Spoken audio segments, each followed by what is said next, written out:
News 44 और मैं हूं आपके साथ नम्रता जैन। हम आप पहुंचे हैं द ललित न्यू दिल्ली के अंदर, जहां पे सेट कैप 2023 सिंपोजियम का उद्घाटन हो रहा है, इवेंट हो रहा है, जिसके अंदर बहुत सारे जो मीडिया इन्फ्लुएंसर्स हैं, जो मीडिया जगत के लोग हैं, जिन्होंने मीडिया को बहुत तरीके से बदला है, टेक्नोलॉजी को बदला है, और जो भी सारे हमारे केबल ऑपरेटर्स थे उनको लेके काफ़ी ज़्यादा बातचीत होने वाली है। और हम कई ऐसे लोगों से मिलने वाले हैं जिन्होंने न्यू इनोवेशन की है, बहुत सारे बदलाव लाए हैं। तो चलिए अंदर चलते हैं और जानते हैं कि क्या कुछ नया इस इवेंट के अंदर हमें देखने को मिलता है।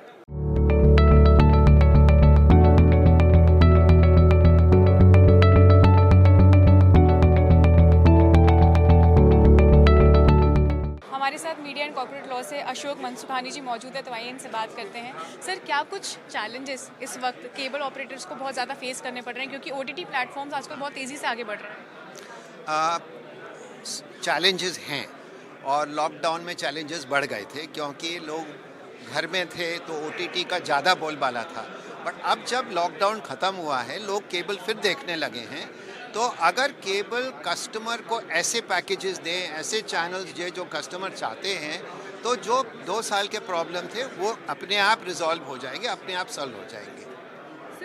टेक्नोलॉजी के चलते और भी क्या कुछ नए चैलेंजेस हैं, जैसे जिस तरीके से हमारा केबल सर्विसेज पीछे पहले था, लेकिन अब पहले के मुकाबले अगर देखा जाए तो वो थोड़ा कम हो गया है। तो ऐसा हो सकता है कि आगे आने वाले टाइम में बहुत ज़्यादा ही कम हो सकता है या ख़त्म हो सकता है? ऐसा है कि टेक्नोलॉजी को अपनाना पड़ेगा। आप टेक्नोलॉजी के पीछे नहीं दौड़ सकते। टेक्नोलॉजी को अपना के उसकी जो सर्विस है वो आपको कस्टमर को देनी पड़ेगी एक बिल पे, तो कस्टमर आपके साथ खुश रहेगा। अगर कस्टमर को एक के लिए बिल देना है, फिर दूसरे के लिए बिल देना है, तीसरे के लिए बिल देना, वो तैयार नहीं है। तो बेस्ट तरीका है कि केबल एक प्रकार का इंटीग्रेटर बने या एग्रीगेटर बने और सब सर्विसेज साथ में दें। सर, आगे आने वाले समय में केबल और ओटीटी प्लेटफॉर्म्स को एक साथ जोड़ा जा सकता है? जुड़ सकते हैं, क्यों नहीं जुड़ेंगे, और जुड़ना ही पड़ेगा। हमारे साथ इस वक्त डॉक्टर ए के रस्तोगी जी मौजूद हैं, आइए इनसे बात करते हैं।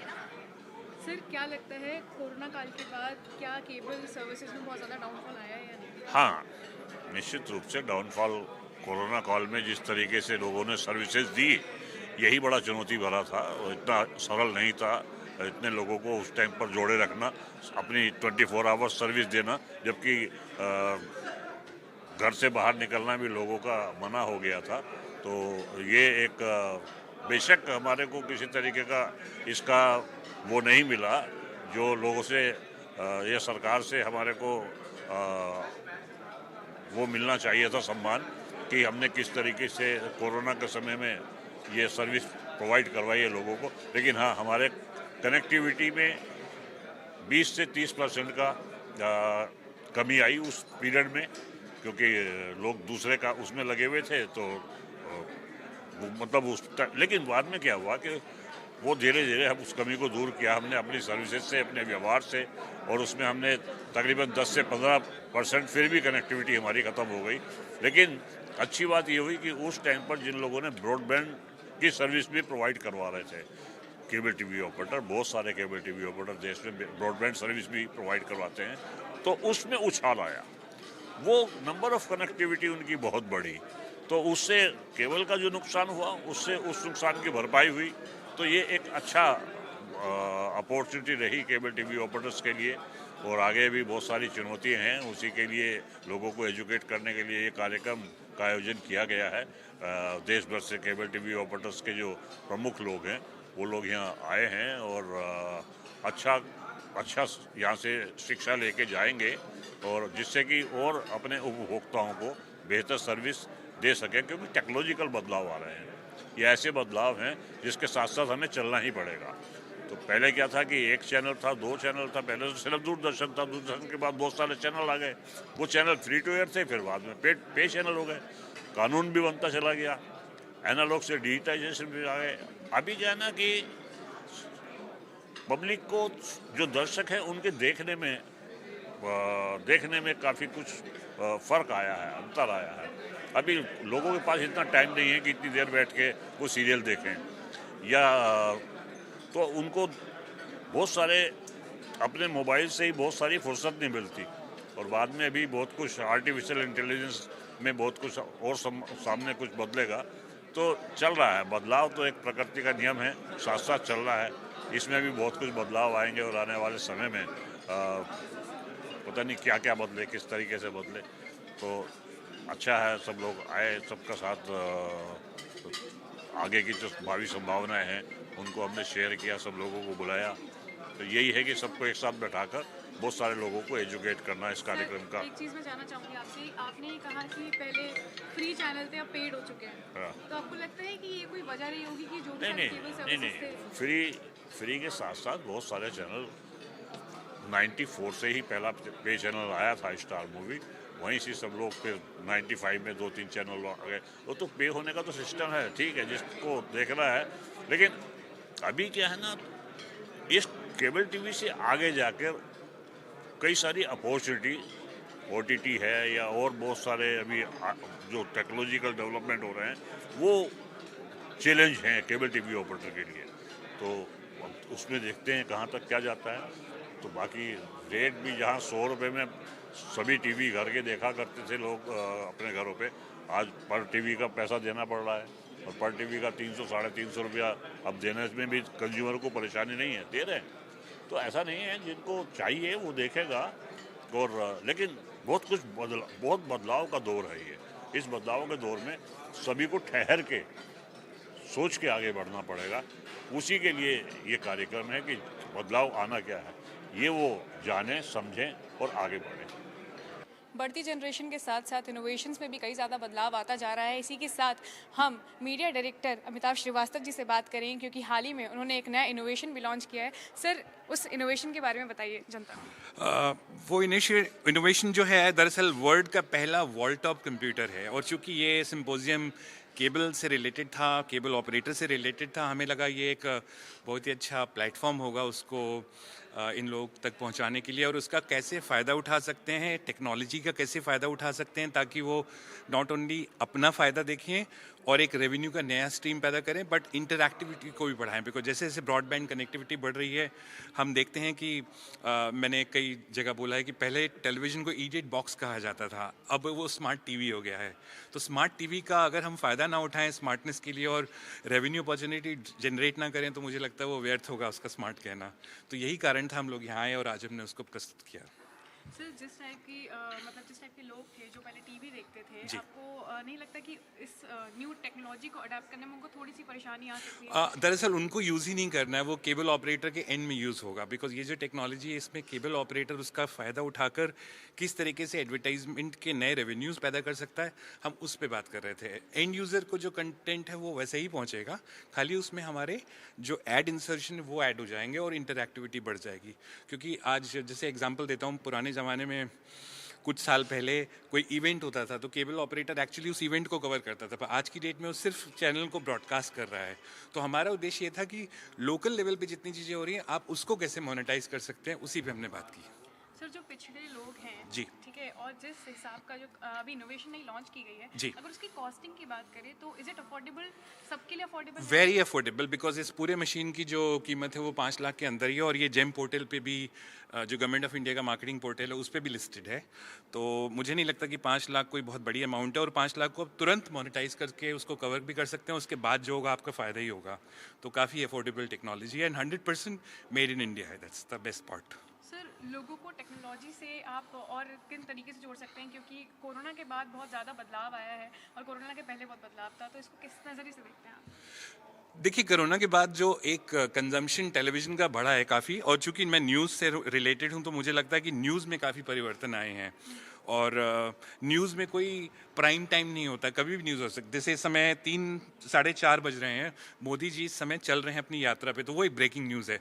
तो प्राइम टाइम की न्यूज़ ऑब्वियसली लोग 8 या 9 बजे देखेंगे, बट इस समय जो ब्रेकिंग न्यूज़ हो रही है वही प्राइम टाइम है। या कल सुबह जो प्लेन क्रैश हुआ नेपाल में, वो सुबह हुआ था, तो उसका कोई प्राइम टाइम नहीं था। जब 9 बजे न्यूज़ ब्रेक हुई तो वही प्राइम टाइम था। तो पूरा उद्देश्य ये है कि उस समय जिस समय घटना घटित हो रही है उसको हम उपयोग करके, चाहे वो अच्छी न्यूज़ हो बुरी न्यूज़ हो, डिपेंड करता है कि कहाँ आप कर सकते हैं। ऑब्वियसली अगर कोई नेगेटिव न्यूज़ होगी तो आप उसको मोनेटाइज नहीं कर सकते हैं, बट किस तरीके से न्यूज़ का फ़ायदा हम उठा सकते हैं उसी पे। सर क्या लगता है आने वाले कुछ समय में केबल बिल्कुल ही ख़त्म हो जाएगा या फिर रहेगा? नहीं, ऐसा नहीं है, केबल ख़त्म नहीं हो जाएगा। हमारे देश में तो फ्री डिश अभी भी 40 से 50 मिलियन चलता है, तो उसमें अगर केबल बोलें कि बिल्कुल ख़त्म हो जाएगा और रहेगा नहीं, ऐसा नहीं है। हाँ, जब नई टेक्नोलॉजीज़ आती हैं, जैसे OTT आया, तो उसका कुछ इम्पैक्ट पड़ता है। आपकी एक 30 साल पुरानी हिस्टोरिकल एक केबल सर्विस चल रही थी, और कुछ कंटेंट के इश्यूज भी आ जाते हैं कि OTT में कुछ कंटेंट इस तरह का अलाउ किया जाता है जो फैमिली स्क्रीन के ऊपर नहीं होता है। उसको देखते हुए कुछ लोग शिफ्ट होते हैं और वापस भी आते हैं। तो ये एक साइकिल है जो चलती है। तो कभी आपका बिजनेस ग्रोथ साइड में जाएगा, कभी डिक्लाइन भी आएगा, but we can always regain back अगर हम वैल्यू एडेड सर्विसेज कुछ देंगे। ब्रॉडबैंड कर सकते हैं, OTT को हम भी सेल कर सकते हैं, ऑपरेटर भी OTT की मार्केटिंग कर सकता है, वो और सर्विस एवेन्यूज़ भी हैं जिनके साथ चल सकता है। तो अगर वो उन चीज़ों पे ध्यान देंगे तो बिजनेस तो उससे ग्रोथ ही होगी। मे बी खाली केबल में उतनी ग्रोथ नहीं होगी, but other value added services की ग्रोथ आएगी। सर अभी जिस हिसाब से OTT प्लेटफॉर्म्स को बहुत ज़्यादा बढ़ावा दिया जा रहा है, तो मतलब इसके लिए आपको किस टाइप के जो चैलेंजेस हैं वो अभी तक फेस करने पड़े? ऐसा कोई बढ़ावा नहीं दिया जा रहा है। OTT प्लेटफॉर्म एक न्यू सर्विस है जो लोग खुद को मार्केट कर रहे हैं, और उनका भी एक स्पेस है जहाँ पर सपोज कीजिए कि मैं घर में बैठा हूँ तो मैं टीवी देख सकता हूँ, केबल टीवी देख सकता हूँ, DTH देख सकता हूँ। बट अगर सपोज कीजिए मैं कार में ट्रैवल कर रहा हूँ तो मेरे पास जो ऑप्शन है और मैं वो कोई कंटेंट देखना चाहता हूँ और मेरे पास ब्रॉडबैंड का कनेक्शन अवेलेबल है या वाईफाई का कनेक्ट है, तो मैं नेचुरल है OTT देख लूँगा। तो ये एक आपकी रिक्वायरमेंट है। नहीं तो पहले होता था कि एक टाइम पर कि अगर आपका दूरदर्शन पे रामायण ही आ रही होती थी तो लोग सब लाइन लगा के टीवी के आगे बैठते थे। अब मूविंग जनरेशन है, आपको मोबाइल होना है, तो हर चीज़ की अपनी रिक्वायरमेंट है। आप घर में होंगे, आपने मैच देखना है, उसके लिए आपके पास बड़ी स्क्रीन होगी तो केबल और DTH पे देखेंगे। अगर आपको स्कोर का देखना है, अगर आपको ऑफिस भी जाना है, तो आप रास्ते में ट्रैवल कर रहे हैं तो आप OTT पे देख लेंगे। तो ये कॉम्प्लीमेंट्री टेक्नोलॉजीज़ हैं एक दूसरे की, ये एक दूसरे के अगेंस्ट नहीं। सर जो मूविंग जनरेशन इस वक्त चल रही है, तो क्या केबल सर्विसेज में कुछ नया बदलाव आ सकता है आगे चलकर? देखिए, हिस्टोरिकली केबल एक रेगुलेटेड बिजनेस है, इसमें बहुत ज़्यादा बदलाव की उम्मीद नहीं है। बट हाँ, जो नए चैनल आते रहते हैं, नई तरह के कंटेंट आते रहते हैं, वो एक अलग चीज़ है। सर जिस तरीके से अभी केबल सर्विसेज बहुत ज़्यादा चैलेंजेस फेस कर रही हैं, क्या लगता है आगे आने वाले समय में क्या कुछ हो सकता है? बहुत कुछ हो सकता है। केबल चैलेंजेस जो हैं वो हमेशा रही हैं, तकनीकी तौर पर भी और कंज्यूमर के तौर पर भी। और हमें अपने साथ रेगुलेशन और टेक्नोलॉजी को साथ में लेके बदलना पड़ेगा। काफ़ी लोगों को बदलना पड़ेगा। ब्रॉडकास्टर भी बदल रहे हैं, केबल ऑपरेटर भी बदल रहे हैं, MSO भी बदल रहे हैं। तो सब लोग मिलके जब एक प्लेटफॉर्म पे आएंगे तब जाके इंडस्ट्री बढ़ेगा। तो मेरे को लगता नहीं है कि ऐसा कोई चैलेंज है जिसके चलते आज की डेट में इंडस्ट्री में निराशा चाहिए हुई है। ऐसा कुछ नहीं है। मुझे लगता है कि ये चेंज है, and change is the only constant. And when linear grows laterally is when everybody will make money. Sir जिस तरीके से OTT प्लेटफॉर्म्स आगे बढ़ते जा रहे हैं बहुत तेज़ी से, तो क्या लगता है आगे आने वाले समय में एम्प्लॉयमेंट भी एक मुद्दा बन सकता है केबल सर्विसेज को लेकर? मुझे नहीं लगता ये, क्योंकि केबल सर्विसेज का दायरा जो है वो सिर्फ कंटेंट को घरों तक पहुंचाने का नहीं है। केबल सर्विसेज का दायरा ये है कि आपको एक माध्यम मिलता है सैकड़ों चीज़ों को घरों तक पहुंचाने के लिए। तो मेरे को ऐसा नहीं लगता कि इसमें कोई एम्प्लॉयमेंट की दिक्कत आने वाली है। हाँ, अगर आप टेक्नोलॉजी को साथ में लेके नहीं चल पाएंगे तो आपके लिए दिक्कत हो सकती है। तो वो एक दिक्कत है जो हमेशा रही है, किसी भी सेक्टर में रही है।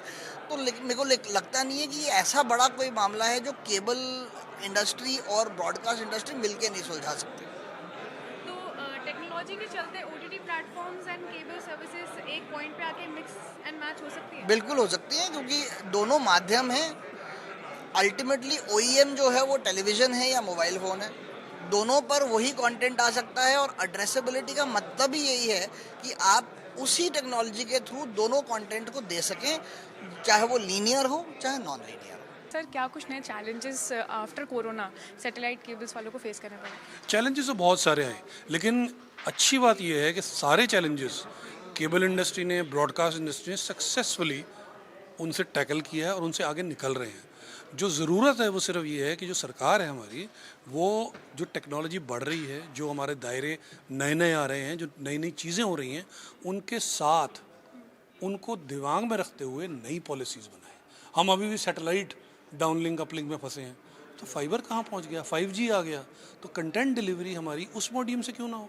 हर केबल ऑपरेटर को उसके मोहल्ले के लिए एक अलग ही भी मिल सकती है, अलग एडवर्टाइजिंग अपॉर्चुनिटीज़ मिल सकती हैं, क्वालिटी बेटर हो जाएगी, कॉस्ट कम हो जाएगी, तो जितनी कॉस्ट कम होगी उतनी कंटेंट में ज़्यादा लगेगी। ये सब चीज़ें हैं जो करनी चाहिए सरकार को, और एक इंडस्ट्री बॉडी होनी चाहिए जो रेटिंग्स जो हों टेलीविज़न पे ही ना खाली अब लिमिटेड रहें, क्योंकि कंटेंट अब टीवी पे नहीं देखा जा रहा, अब मोबाइल पे भी देखा जा रहा है, लैपटॉप पे भी देखा जा रहा है, OTT में भी देखा जा रहा है, गूगल में भी देखा जा रहा है, यूट्यूब में देखा जा रहा है। तो सबका कंबाइन करके कंटेंट रेटिंग पॉइंट TRP की जगह CRP की तरफ हमें बढ़ना चाहिए, उससे भी इंडस्ट्री का फ़ायदा होगा। सर जैसे कि पहले देखा गया था कि जो भी सारे चैनल्स थे उनको वो पहले फ्री किए गए थे और उनको पे कर दिया गया, जैसे चार्जेस लगने लगे, तो आपको लगता है कि उस वजह से जो ऑडियंस पहले थी वो थोड़ी सी नीचे आ चुकी है? नहीं, ऑडियंस तो उतनी ही है, वो क्या देख पाती है क्या नहीं देख पाती ये बदल जाता है। अब जिसके पास DD की फ्री डिश है तो उसको जो DD के फ्री चैनल आ रहे हैं वही दिखेंगे, जिसके पास पैसे हैं उसने टाटा स्काई ले लेना, टाटा स्काई लेंगे तो उनको अलग कंटेंट देखने को मिलेगा। It depends on who's got what. अब ये यूनिफॉर्म डिलीवरी तो किसी भी मुल्क में कहीं भी नहीं है, अलग अलग तरीके हैं, अलग अलग हैं। अब ये ब्रॉडकास्टर पर डिपेंडेंट है कि वो कौन से तरीके यूज़ करके क्या अपने लिए या ऑडियंस के लिए देना चाहता है। कई चैनल्स की फ़िलासफ़ी, जैसे हमारी फ़िलासफ़ी थी कि हम हमेशा फ्री टू एयर ही रहेंगे, कंटेंट देखने के लिए व्यूअर से पैसे क्यों ले लें, उस व्यूअर तक किसी और को भी तो जाना है, उसको ले चलेंगे, पैसे वो दे देगा। So that's how you look at your delivery, you get your business model and then deal with it. तो अभी आपकी सरकार से क्या मांग है, आप क्या चाहते हैं कि गवर्नमेंट को क्या चेंज लाना चाहिए? सबसे बड़ा पहला बात तो ये सैटेलाइट को बंद करें ना, चैनलों को सैटेलाइट पे अपलिंक डाउनलिंक की क्या ज़रूरत है। उस बैंडविड्थ को वो वेदर फोरकास्ट के लिए, आर्मी के लिए, नेविगेशन के लिए, कम्युनिकेशन के लिए यूज़ करें। बैंडविड्थ है ही नहीं। मिलियंस ऑफ डॉलर्स इस मुल्क के American satellites, Russian satellites, Australian, इन सब सैटेलाइट्स को जा रहे हैं, यूरोपियन सैटेलाइट्स को क्या ज़रूरत है उनकी। आपके ब्रॉडबैंड है, 5G है, डिलीवरी के लिए फाइबर है, आप उनसे डिलीवर करने दीजिए ना चैनल को। जो अगर पॉलिसी में आता है कि ये हमारी रेगुलेशन के खिलाफ है, ये कंटेंट नहीं चलना चाहिए, अगर कंप्लेंट आई कैंसिल कर दिएगा, लाइसेंस बंद कर दीजिएगा उस चैनल को। पर लाखों रुपए एक एक चैनल दे रहा है सैटेलाइट्स का, ज़रूरत ही नहीं उसकी, तो टेक्नोलॉजी बदल गई। सर कहा जाता है कि आगे आने वाले समय में कोई भी टीवी नहीं देखेगा, तो इसको आप किस नज़रिए से देखते हैं? क्या लगता है आगे आने वाले समय में क्या कुछ होने? नहीं मैम, वो तो मैंने मंच पे भी वहाँ पे आपके सामने बताया दैट लिनियर टीवी इंडस्ट्री की अपनी एक जगह है. It is a myth that linear TV industry is going to disappear, and as I said it's going to play a very very crucial and an important role. India is a big country and हर किस्म की technology हो, किसी किस्म के भी platform हो, everybody has his own space to stay. So I don't think so. It is right in saying that it'll finish or the life is only for 2 years or 3 years. I do not agree with that. Sir अगर regulating content की बात करें तो OTT platforms और cable services में mostly same content दिखाया जाता है, फिर भी आजकल लोग केबल सर्विसेज को छोड़ के OTT प्लेटफॉर्म्स पे ज़्यादा स्विच कर रहे हैं, तो क्या वजह है इस चीज़? Ma'am, I would say that there is no empirical data to say that people are switching more to OTT or less now. I think we're all living in a post-pandemic world right now, where the consumer is picking and choosing what he wants to watch. It's no longer the case that one channel is competing with the other channel only. It's content fighting with another piece of content, and that's how I see it overall.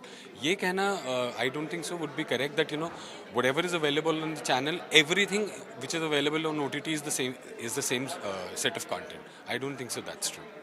Sir जितने भी मतलब viewers हैं जिन्होंने cable services देखना कम कर दिया है, तो उनके लिए आगे आने वाले समय में कुछ ऐसा चेंजेस लाया जाएगा जो जितने भी पुराने व्यूअर्स थे उनको वापस से उस टेक्नोलॉजी के साथ जोड़ा जाए ताकि वो लोग वापस से केबल सर्विसेज पे ज़्यादा स्विच हो सके? मैम, अगर आप डेटा देखें तो ऐसा नहीं है that the number of viewing hours have gone down. Right now we are all reacting to the fact that number of pay TV subscribers are seeing a decline, and that's largely because of the fact that we are in a different world right now. We are seeing more and more content which is coming in. Consumers are spending more time on entertainment than ever before. So saying, and everybody is running a business. If a channel from My Kitty is losing its subscribers, they will do everything possible to bring those subscribers back. But it's not that, you know, people have stopped watching entertainment. It's just that they're watching it through various other mediums possibly today. So government से आप like क्या appeal करना चाहते हैं, क्या कुछ बदलाव आने चाहिए अगर cable services? I would say that, you know, at every moment in time, you know, linear TV has been regulated for quite some time now. It's time that, you know, they are looked at from a different lens, with more and more, you know, freedom of negotiations and more participation of all players coming together from that aspect, rather than you know, again and again keep regulating it more and more. Sir हर कोई temporary solutions लेकर आता है मतलब cable operators के लिए।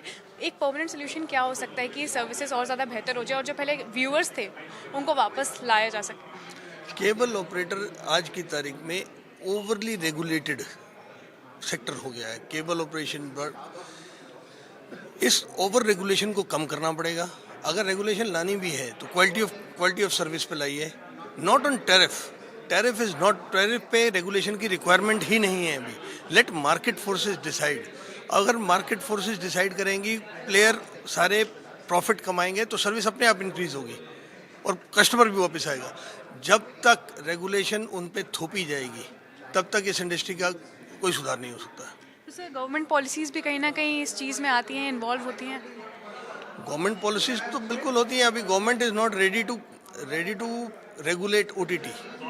When you are not ready to regulate one sector which is operating in the same field, you are trying to overly regulate the other sector.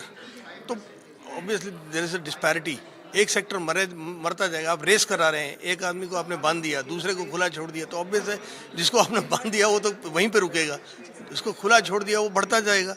तो इसमें या तो दोनों को सेम लेवल प्लेइंग फील्ड करिए, दोनों को रेगुलेट करिए, या दोनों को ओपन छोड़ दीजिए, दोनों को कट लूज कर दीजिए, दोनों को मार्केट फोर्सेस को डिसाइड करने दीजिए क्या रेट होगा, क्या कस्टमर देना चाहता है, क्या नहीं देना चाहता। Let broadcasters should also be at the liberty to decide the rate, and DPOs जितने भी MSOs हैं वो भी should be at the liberty to decide the rates. तो ये था सेटकप 2023 जहाँ पे हमने काफ़ी ज़्यादा बड़े मीडिया इन्फ्लुएंसर्स से बात करी जिन्होंने टेक्नोलॉजी में काफ़ी ज़्यादा बदलाव लाया। साथ ही हमने ये भी जाना कि केबल ऑपरेटर्स के लिए आगे जाके क्या कुछ सोल्यूशंस निकाले जा सकते हैं कि जो पिछड़े लोग थे उनको वापस से नई टेक्नोलॉजी के साथ जोड़ा जाए और उनकी जो व्यूअरशिप थी वो वापस से लौटाई जाए। और भी नए सोल्यूशंस निकल के आने वाले हैं, पर सबसे बड़ा सवाल यही खड़ा होता है कि क्या आगे आने वाले कुछ सालों में क्या केबल ऑपरेटर्स अपनी जगह वापस इंडस्ट्री में बना पाएंगे? कैमरा पर्सन सोनू के साथ मैं नम्रता जैन, न्यूज़ 44 दिल्ली।